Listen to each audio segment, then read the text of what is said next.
Olá, paz do Senhor a todos. Estamos aqui através dessa live e vamos trazer mais uma porção da Palavra de Deus sobre o tema que nós estamos falando esses dias para a nossa igreja e para todos aqueles que nos assistem, é justamente sobre edificando na fé. Começamos falando do primeiro vídeo, o segundo vídeo, estamos aqui no terceiro, estamos nos baseando nos primeiros ensinos da epístola, segundo escreveu Judas, no seu versículo agora de número 23. Nós já falamos sobre o 20, falamos sobre o 21, e agora vamos pegar o 22 e o 23 para melhor compreensão. E apiedai-vos de alguns que estão duvidosos, e salvai alguns, arrebatando-os do fogo. Tende deles misericórdia com temor, aborrecendo até a roupa manchada da carne.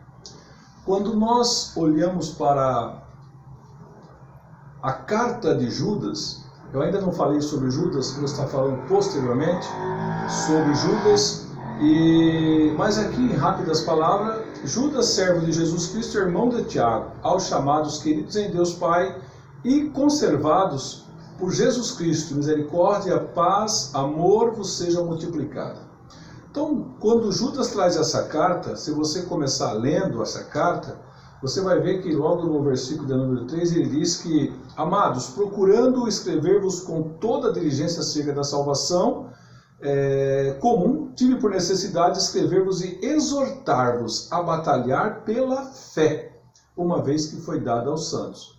Então, Judas queria falar para a igreja sobre a batalha da fé, queria trazer ensinamentos sobre a fé. Mas observamos que a sua carta ela começa então a ser exortativa para a igreja daquela era e também para nossas igrejas nos dias de hoje. Porque nós somos cristãos, lavados e remidos pelo sangue de Jesus, cremos no poder de Deus e estamos ansiosos pela sua preciosa vinda. Diante disso, nós estamos aqui estudando essa carta tão preciosa. E quando ele diz aqui agora, na sequência, apiedai-vos de algum que estão duvidosos, ou seja, ele pede para que nós tenhamos piedade daqueles que ainda estão duvidosos com relação à nova vida debaixo da graça, com relação a seguir os ensinamentos do apóstolo, com relação a fazer parte da igreja, mesmo porque tinha alguns hereges que estavam incomodando a igreja. E agora Judas traz essa explicação para os irmãos que estavam firmes em Deus, dizendo, olha, apiedai-vos de alguns. E quando ele fala de apiedar-se, ele está falando para você compadecer-se de alguns que estavam duvidosos. Nos dias de hoje também temos muitos irmãos duvidosos, pessoas que às vezes estão praticamente desassociados um pouco da fé, afastados dos caminhos do Senhor, e diante disso eles vivem uma vida precisando de receber mais da presença de Deus. E nós ficamos aqui preocupados, queridos irmãos, preocupados porque queremos que todos cheguem ao conhecimento da palavra de Deus. Chegando ao conhecimento da palavra de Deus, isso nos faz entender que é tempo de nos apropriarmos das coisas de Deus, estarmos mais conscientes e abençoados por Deus diante desse caminho que nós estamos seguindo. Assim sendo, nós devemos estarmos sempre atentos para vivermos o Evangelho de Jesus Cristo. Então, Judas é bem feliz quando ele diz para que nos apiedarmos de alguns, justamente falando das pessoas que estavam duvidosas. Então, ter piedade, ter misericórdia dessas pessoas, porque a situação, às vezes, da pessoa faz com que a pessoa não perceba a vida difícil que ela está vivendo, em dúvida.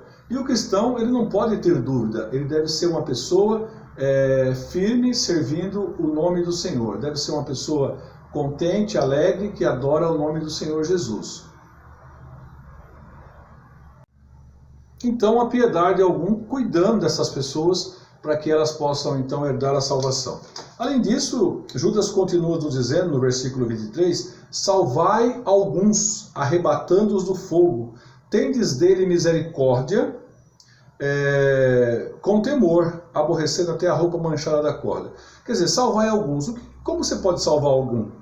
É falando do amor de Jesus, é ensinando eles, é falando do grande poder de Deus, é mostrando para eles a necessidade de estarmos em santidade perante o Senhor. E aqui ele diz arrebatando, e a palavra arrebatando significa tirá-los rapidamente da vida que eles estão vivendo, mas tendo misericórdia deles. A igreja de hoje precisa ter misericórdia daqueles que ainda estão tendo dificuldade para se firmar na fé. Precisam ter condições de resgatar alguns, de tirá-los desse mundo de horror, dessa vida que eles estão vivendo. Diante disso, meus queridos irmãos, nós vemos aqui a expressão dele arrebatando-os do fogo, né?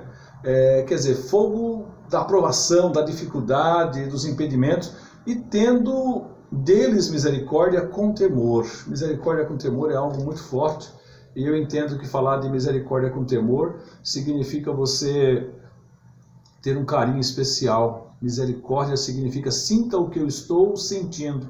Ou seja, se coloque no meu lugar e veja a agonia que eu estou passando, mas tendo o temor de Deus nas suas vidas. Então, meus amados irmãos, quando eu vejo essa expressão misericórdia, eu fico preocupado, porque hoje está faltando isso na vida de muitos irmãos, especialmente até de obreiros, né? Ter misericórdia do seu companheiro, do seu amigo, ter misericórdia da sua esposa, dos seus filhos, dos membros, e os membros também ter misericórdia daqueles que estão na labuta, na batalha, fazendo a obra de Deus. Então ele diz aqui também, aborrecendo até a roupa manchada da carne. O que é que Judas quer passar para nós nessas palavras aqui de exortação e de teologia final? Ele quer passar para nós justamente que devemos evitar até ter o contato, a nossa roupa ter o contato com o poder da carne sobre a nossa vida. Não podemos servir a Deus e viver em carnalidade. O que é carnalidade, meus irmãos? Poucos obreiros, eu acredito que talvez adentre nesse assunto, mas eu quero falar um pouco. O que é viver na carne? A pessoa que vive na carne, ela está o tempo todo vivendo e querendo viver o momento que o mundo está oferecendo. Ou seja, ela está sempre querendo abraçar o que o mundo tem, o prazer sexual, o prazer moral, ela quer ser elogiada, ela quer se achar a melhor pessoa, ela quer estar por cima da situação, ela quer se colocar diante das pessoas e ela também quer ser aplaudida, vamos dizer assim, viver o glamour do momento. Mas aqui, Judas diz para a gente aborrecer até a roupa manchada da carne. Nos dias que nós passamos, é necessário ensinar os irmãos para evitar certas coisas. Cuidado, tem certas coisas que devemos não só evitar, mas fugir delas, né? O apóstolo diz, fugir da prostituição, fugir dos desejos desordenados da carne, procurar viver uma vida piedosa diante da presença de Deus. E aqui Judas complementa, aborrecendo até a roupa manchada. Nessa série de estudo, significa edificando na fé. Por que na fé? Porque quando você aceitou o Evangelho, você aceitou pela sua fé. Você acreditou que existe um poder na vida de Jesus que pode resgatá-los. Você aceitou que Jesus é o Filho de Deus, é o Salvador do mundo, e Ele veio para resgatar a tua vida. Se você aceitou essa salvação tão preciosa em Jesus Cristo, então agora você está vivendo uma nova vida, uma nova maneira de ser, uma nova maneira de agir, um novo jeito de poder estar diante dele. A sua fé alcançou, pela misericórdia de Deus e a bondade de Deus, a salvação. Você foi salvos por Jesus Cristo. E agora salvo, a sua fé então é como uma sementinha, ela foi plantada. E ela começa a germinar, tudo é novo, tudo é maravilhoso, a vida tem outras coisas para você poder usufruir e poder viver, a vida espiritual, você pode agora pregar, louvar, cantar, adorar o Senhor, ter certeza de salvação. Então a semente da fé ela começou a germinar. Mas tem uma coisa, neste solo que ela está plantado, esse terreno divino que ela foi colocada, ela precisa tomar certos cuidados para que depois de germinada e essa semente agora começar a crescer, ela não possa carregar frutos malignos, frutos de coisas que podem inserir no seio da igreja, atrapalhando a ação de Deus, a ação do Espírito Santo. E isso não é bom para o cristão, isso não é bom para o irmão, para a irmã. Então eu pergunto agora, como que está a sua fé? Está igual ao dia que você aceitou Jesus? Você está edificando a sua fé? tem abastecido a sua fé com a palavra de Deus? Você tem buscado resposta? Você tem esperado em Deus? Ou você tem semeado coisas que não agradam a Deus e aqueles que estão ao seu redor? Há muitas pessoas que gostam de ser elogiadas pelo bem que faz, mas pouco fazem pelos outros. Então, meus irmãos, edificar na fé significa ter uma vida sem contaminar as nossas roupas materiais, com a carne, nem as nossas roupas espirituais. Porque tem gente que vive aí ao bel prazer, eu não faço isso porque eu não concordo com isso, não concordo com aquilo, mas se é ensinamento, se é doutrina da palavra e se é costume da igreja, tudo está debaixo de uma ordem que significa uma ordem organizadora da igreja. Não foi assim? Quando Jesus estipulou os 12 apóstolos, ele deu funções específicas para cada um deles. Cada um deles tinha funções específicas. Tinha hora que ele levava todos, tinha hora que ele levava um, tinha hora que ele levava 3, tinha hora que ele mandava de 2 em 2, tinha hora que ele mandava de 70. Para tudo havia um modelo. Mas quando Jesus morreu, ressuscitou e foi ao céu, os discípulos agora receberam a árdua missão de edificar a igreja. E edificar a igreja de que jeito? Cuidando dela, colocando ela no devido lugar. Pedro disse que não é bom que nós servimos a mesa, e ordenou diáconos, e apareceu os evangelistas, como Filipe, apareceu os missionários, aí veio Paulo, e a igreja ela vai crescendo e criando forma, porque tudo foi ordenado por Deus. Nessa correria, nesse ide da igreja, eu faço uma pergunta bem para você refletir agora. Qual é a tua ocupação? Que posição você está dentro dela? É tempo de nós edificarmos a minha vida, a nossa vida, a sua vida. Eu estou ajudando você, através do Espírito Santo, a edificar a sua vida. Portanto, meu irmão, que Deus te abençoe. Aqui vai essa série, Edificando a Sua Vida na Fé. Edificando na fé significa colocando argumentos para que a nossa fé seja cada dia mais levantada na presença de Deus. Há muitos que ainda não alcançaram uma fé verdadeira, ainda estão contaminados.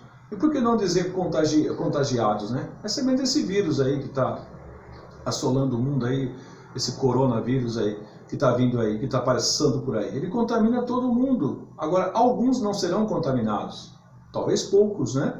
E outros, talvez, o corpo está tão bem preparado, a sua reação própria, que não vai fazer com que esse vírus tenha poder sobre ele. Assim é aqueles que são edificados na fé. Quanto mais você edificar a sua fé, mais forte você será. Tá bom? E aguarde o próximo vídeo. No terceiro vídeo também estaremos novamente falando um pouquinho mais sobre a palavra de Deus. Aqui são ensinamentos. Ensinamentos que trazemos para a edificação do corpo de Cristo.